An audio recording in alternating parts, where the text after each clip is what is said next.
Well, hello there, Carsten Sudhoff. I'm so honored to have you on the Red Couch Talk today. Pleasure to be here. Thank you for the invitation, Angie. Carsten, I realized that you have been on my radar for a long time.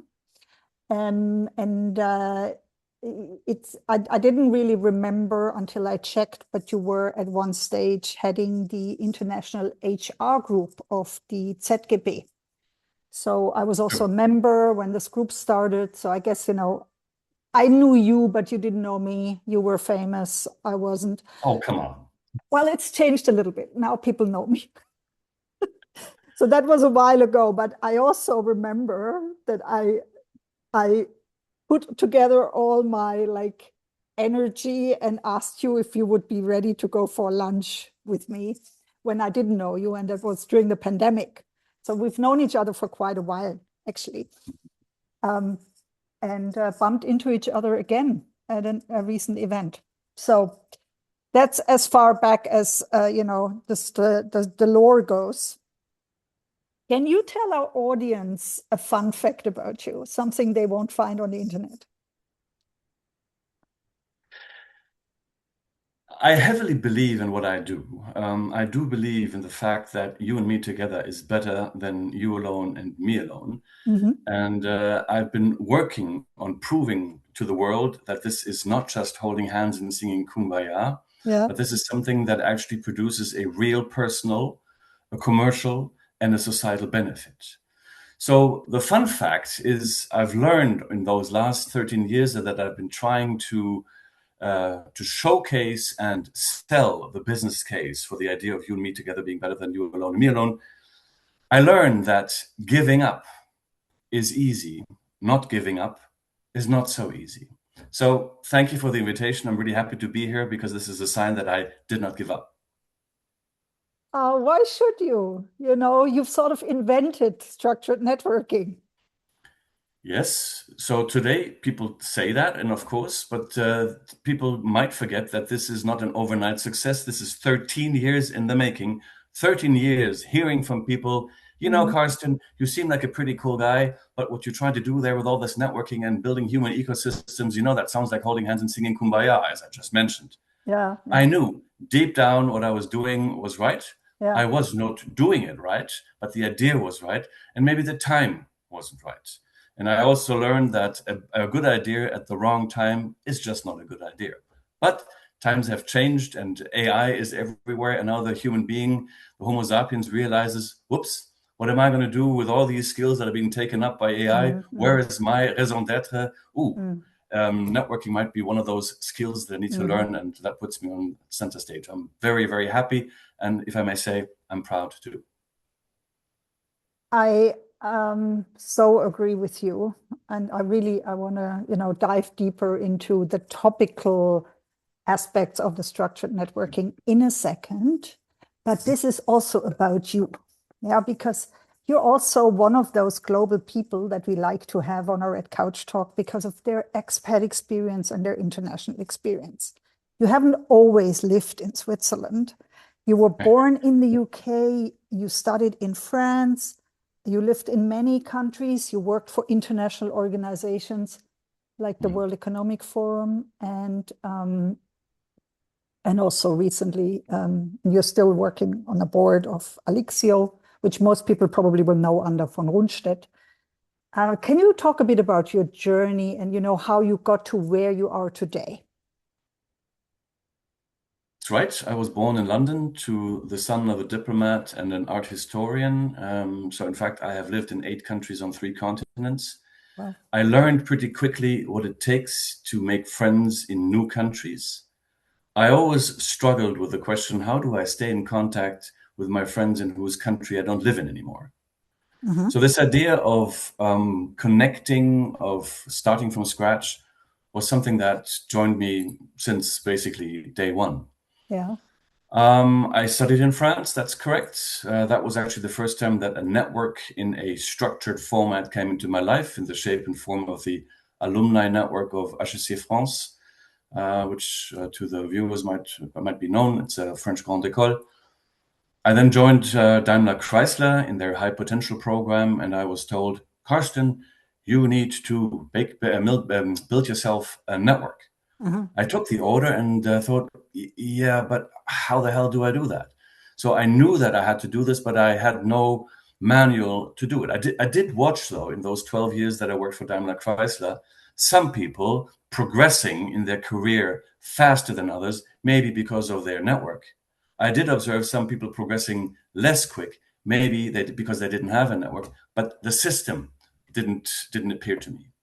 And then, as you said, I worked for the World Economic Forum as the chief HR officer, and I interacted with a lot of these top decision makers from business, politics, civil society, and academia. And some of those people I got to know from close up because I worked with them on projects and etc. And so I got to know some of them well enough at least to understand that some, very few, were capable of doing what I would consider good networking. And I thought, how come some are good and everybody else just can't do it? And that's where the idea came to think, okay, well, maybe there is a method that can turn anybody, male, female, young, old, senior, junior, doesn't matter, into a successful networker. And that's the method that I today call structured networking. And I saw it's a matrix. I love matrices. I also love, several step models, like, because many of my clients, they really like to have step-by-step approaches. So if you don't mind, and if it doesn't go too far into your book and into your IP, but maybe you could just give us like the shortcut sort of version, of what the structured networking is about, as far as you want to talk about it. Sure. And those of you who might choose to have a look at my LinkedIn profile, you see there are hundreds of videos and posts, and every day I either pollute or populate the social media with my thoughts around structured networking and how this can actually help. So obviously I did not invent networking. I did invent structured networking, and it's based on 5 core building blocks. First of all, there's the role of the seeker. The seeker is looking for something. Looking for a new job, looking for an answer, looking for contact, looking for something. The second role is the role of the connector. That connector understands what the seeker is looking for, but says, I don't think I'm the right person, but I might know somebody in my network who can help. The third role is the role of the giver. That's the person that the seeker ultimately wants to be connected with because he or she is the knowledge bearer, the answer bearer, etc., etc. The fourth building block is what I call the seeker's personal brand. Who am I? What am I good at? And can I communicate this in writing or orally to other people who don't know me in a way that these other people understand me? And the fifth building block is what I call the task. That's the search request of the seeker. Now, number 4 and number 5, the personal brand and the task, seems obvious because most of us think who we are, what we stand for, and what we're looking for is not only totally clear, but it's also interesting to the rest of the world. And my experience, having done this with more than 13,000 people around the world, it never is. It never is. Nobody really cares enough about me, or others for that matter, to sit down and think, I didn't understand a word of what Carsten said. I'm going to spend the next 3 hours on my sofa thinking, how can I help this person? It's not because of me. It's because the human being doesn't put the effort into this. So if I don't produce clarity, nobody will. So that's the basics. Can I just quickly hold a thought here? Why do you think that is? Why do you think people do not care so much? Say that again. Why do they not care? Why do you feel like people don't care so much that they would invest that time? What is it? Well, I can give the question back to you and to the audience, and I'm sure that either you have been in that situation or you know these people who talk at an event, and you think, God, I wish I could disappear from the face of the earth. This is a terrible conversation. This is not taking me anywhere, right? And I would consider this. Yeah, you're talking about the sales guys. No. I mean, it's just literally anybody, because people are. As I said, I didn't invent networking. I invented structured networking. So let me just make the difference between structured and unstructured. Yeah. So unstructured is typically best described with the following story. Now let's pretend I hate events. Yeah. But I have to go to this event because my company pushes me there. So I have to be there. Yeah. Okay, well, so I go. I come into the room, I look around, and I see 100 unfamiliar faces. And I think, oh God, what did I do to deserve having to be here? I don't know anybody. Oh, I feel so bad. Oh, hang on. There's Frank. Oh, at least one person I know. I go over to Frank. Frank and I are happy to see each other again. We talk about the good old times, have 2 glasses of wine, and I go home with zero impact on my network. I already know Frank. I don't have to get off my sofa and go to the event to meet Frank. I could call him. I could do a video call. If he sits or lives in the same city as I do, I could meet him for coffee. The idea is if I go to the event, I should meet other people. And the level of, let's say, anxiety or frustration or unwillingness of people to go and talk to other people is incredibly high. Just last week, I spoke to a group of 50 risk managers, asset managers, and so on. So people who basically sell or buy money all day long. I taught them one of my 2-hour programs. First an hour of download, then an hour of live networking where I teach how to apply what I taught. And I can tell you, a dozen of these 50 people came to me and said, I've been going to these events for 30 years. I typically stand by myself. I don't know how to approach people. Today, for the first time, I met 5 new people. This is amazing. It's always the same. And the moment you realize that everybody has the same worries and self-doubts. Everybody feels equally bad at these events. Once you realize that, it levels the playing field, right? Isn't that fun? It's a cool story. I find. No, I completely agree. Which is why this is such an important, for me, it's always been the way, that I operated, probably the last 20 years. But I also, I think it only happened because I was sent to India on an assignment, and I suddenly realized, the importance of relationships, and that it's more than taking advantage of somebody or getting something out of someone. But a lot of my clients also struggle, like you say, and probably a lot of the people in the audience. It's getting to the event is like the first struggle. The next struggle is I'm going alone, because a lot of the people that I work with are foreigners. So, they might not know Frank, or they might not know anybody there. And then the next thing is, how do I engage in an interesting conversation without coming across as desperate and needy and annoying? Yeah. That's awesome. And your book is out, right? It's in the market. Yep. My book was launched in, if I may do a little bit of marketing, my book was launched in January. Yeah. It became a Spiegel bestseller. Amazing. Blinkist accepted it for its library. Get Abstract chose it for its library. Get Abstract just 2 weeks ago suggested it on the platform for all CFOs in Switzerland as a must read for every CFO. It's pretty cool. I'm incredibly happy and humbled. Well, congratulations. But I wanted to get back to something you said before. So my experiences with these 13,000 people around the world and counting, every week I add 100, sometimes 500 people more, because I speak all the time. Yeah. So my experience is that the vast majority don't really know how to do it. They do then small talk or chit chat, or they talk about the recent SAP rollout in Latin America, thinking that this is interesting for anybody. But if they then have to act as a networker, they typically choose to be either the connector or the giver, because that feels a little less bad. But God forbid, you have to ask your network for help as a seeker. And that's where it stops for 100% of the people I worked with, because asking for help is perceived as a sign of weakness, which of course it's not. It's a sign of strength, but it's perceived as a sign of weakness. So my book is dedicated to all people who realize that they have a problem, and they realize that in order to fix that problem, they need at least one other person. Who is that other person? And how on earth do I get hold of that person? Right? So also, that they find the way to phrase their requests and asks properly.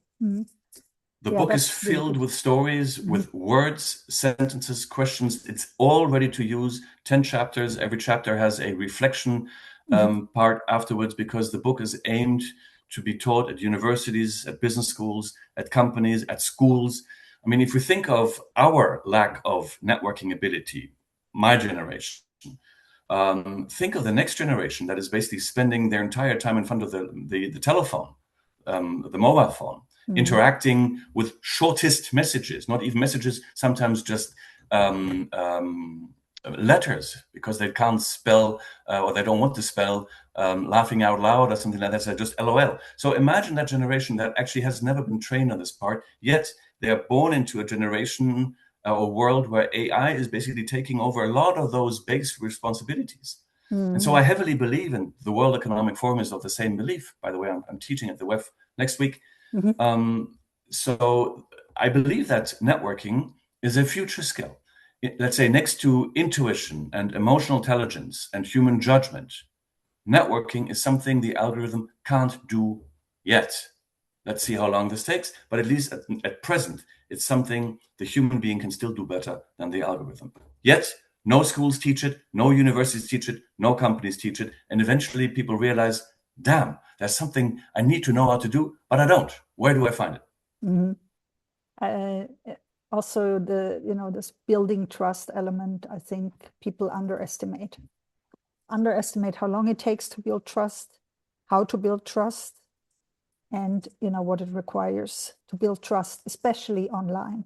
I think a lot of people don't really understand how that works. Carsten, I want to come back to a question that I ask everybody on this Red Couch Talk. So you're very successful, and now you're also a best-selling author. You were already successful before 2026. But if you could go back to a younger version of yourself, like, say, 26-year-old Carsten, what would you tell yourself, your younger self, today? I would become an entrepreneur. Instead of going the corporate route? Everything else, because I became an entrepreneur way into my 40s. I'm 57 now. So I became an entrepreneur way into my 40s because I believe so heavily that my role in life is to prove to the world that you and I are better together than you alone and me alone, right? As I keep on repeating. It's not so easy starting a company, with two young kids in private school and a house in Geneva and a nice car and vacation. And suddenly you realize, where the hell is my salary going to come from? Where am I going to pay for how am I going to pay for all this? So I would have tried this much earlier, because you do fail. It takes a hell of a long time, longer than anybody thinks, to get successful. So rather start this early on and then try and fail once by the age you're 24. Maybe then fail a second time by the age of 28. And then you get it right, 30, 32. And then you have the whole world ahead of you. You can build a family if you want to or not, and do all these beautiful things. But that's what I would do differently. I mean, I love my path. I'm thankful for all the great opportunities I had working for DaimlerChrysler, the World Economic Forum, Alexia, I mean, you name it. But the real power sits in entrepreneurship, which is why I also have dedicated so much time to teaching the young generation how to build companies. Yeah. And also that was a reason why we got connected originally. It was about your global entrepreneur network. Yes. Now, normally I also ask people about networking. So it's a standard question.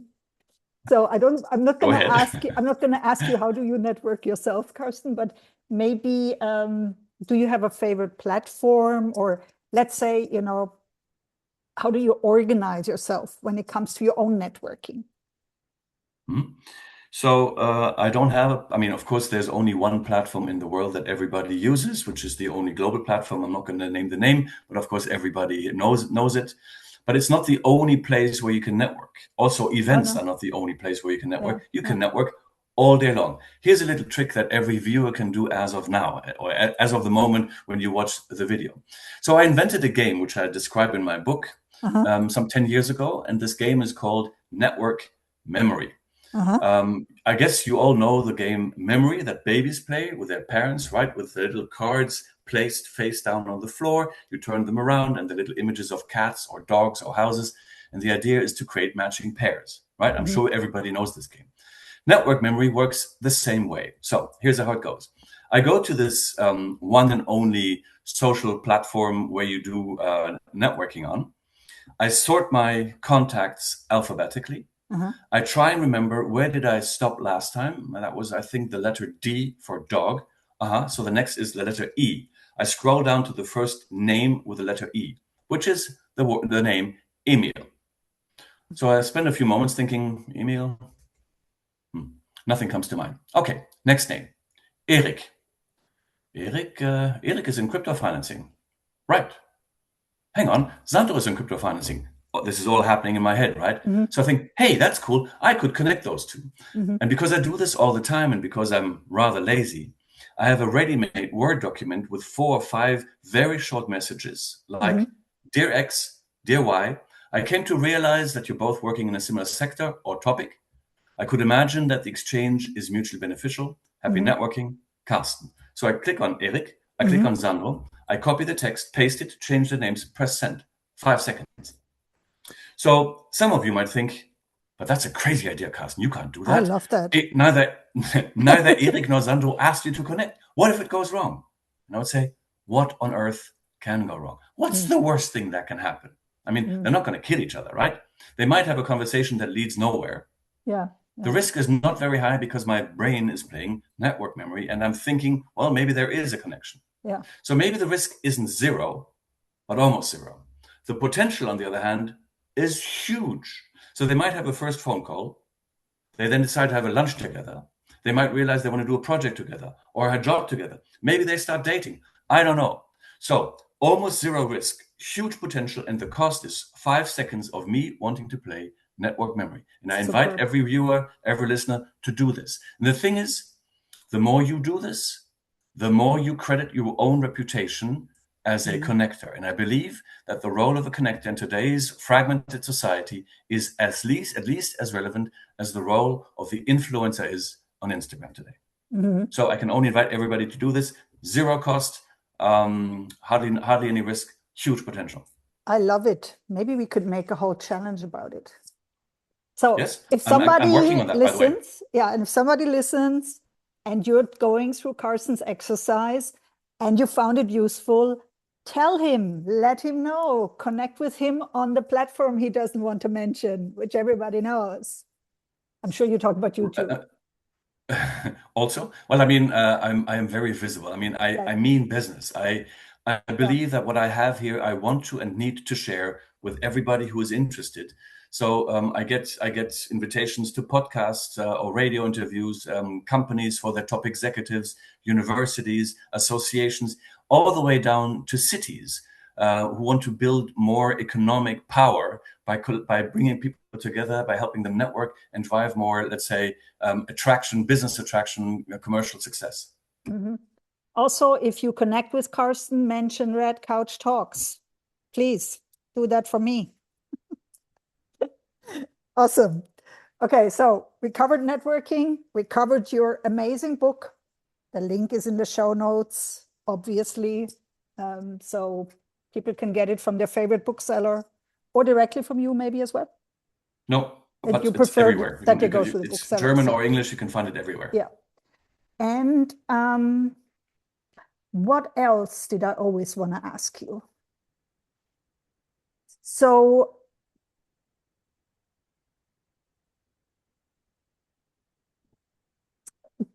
are you still running that Global Entrepreneurs Network? Are you still doing that? No. Okay, so I stopped, I think this 5 years or so. It was cool. That's over. It's done here. It's still running though.